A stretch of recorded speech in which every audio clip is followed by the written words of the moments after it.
Hi there, my name is Sarah. I am a mural artist and the owner of Charlotte Designs, and welcome to the second of my DIY mural tutorials. This week we are going to be creating a geometric mural, a very simple and quick technique to turn any plain wall into something pretty amazing. This one took me less than a day to do from start to finish. It's great because you can use up bits of old paint that are left in your garage. This one is clearly designed to go with my flowers, very important, I think you'll agree. But you can also incorporate things like chalkboard paint or metallic paint or even some glitter. You can make them as complicated or as simple as you want them to be, and we're also going to look at ways you can just change the technique slightly to create yourself a Mondrian mural. As I say, the technique is very similar, but you just need to make a few adjustments to the orientation of your lines. I hope you enjoy the tutorial, and I look forward to seeing you soon. Take care. You don't need to do any special preparation for this mural. Just remember that whatever base colour your wall is will be the colour of your dividing lines. And as with all mural projects, make sure that you'll wash your wall down with sugar soap or a weak washing up liquid solution first and cover up everything in your working area. You will need masking tape, ruler, pencil, paints, paint tray, roller and brushes, and a spirit level or plumb bob if you want the Mondrian wall.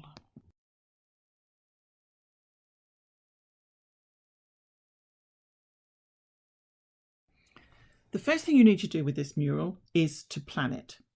Get a piece of paper, roughly draw out your wall and have a play with how you want your mural to look.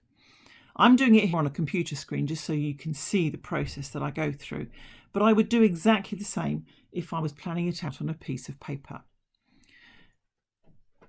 There are a couple of things that you should bear in mind when planning out your mural, but please, there are no rules, so these are pure guides.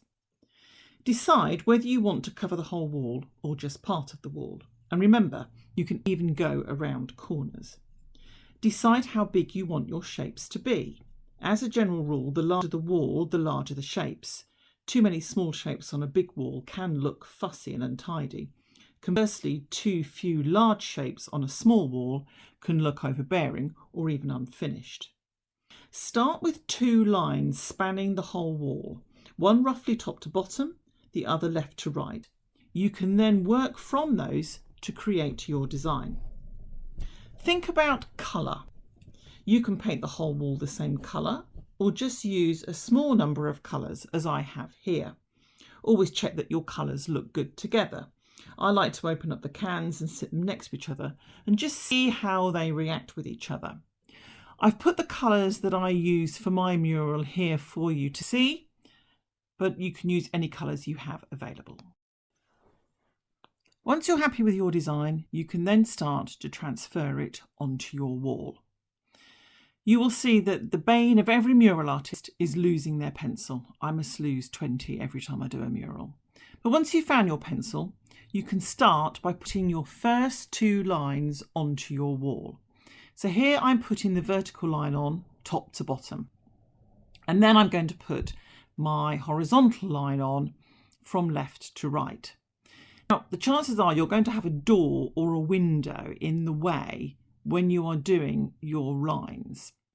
The way to get around this is to either use a longer straight line, so something like a broom handle if you're just going over a door, or you can use a stretch of masking tape or a piece of string to pull over the door so that you can continue your line in a straight line way.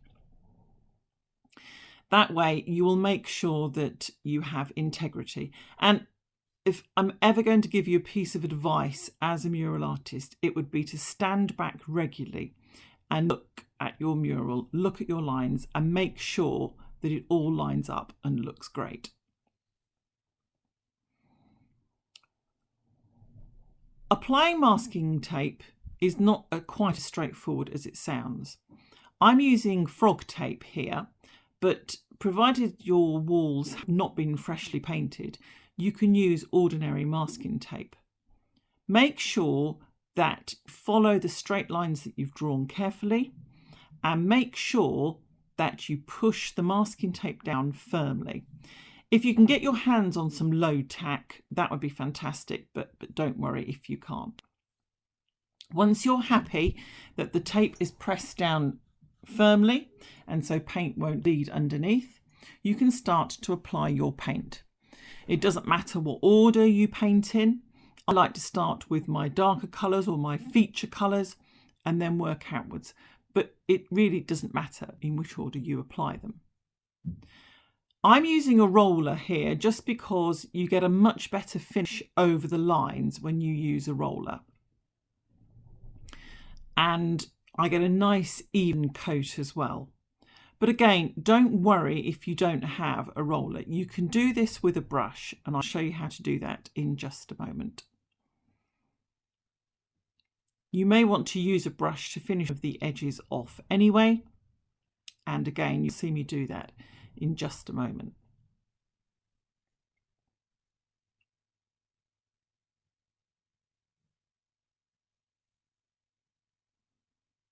So here we are putting on the next colour.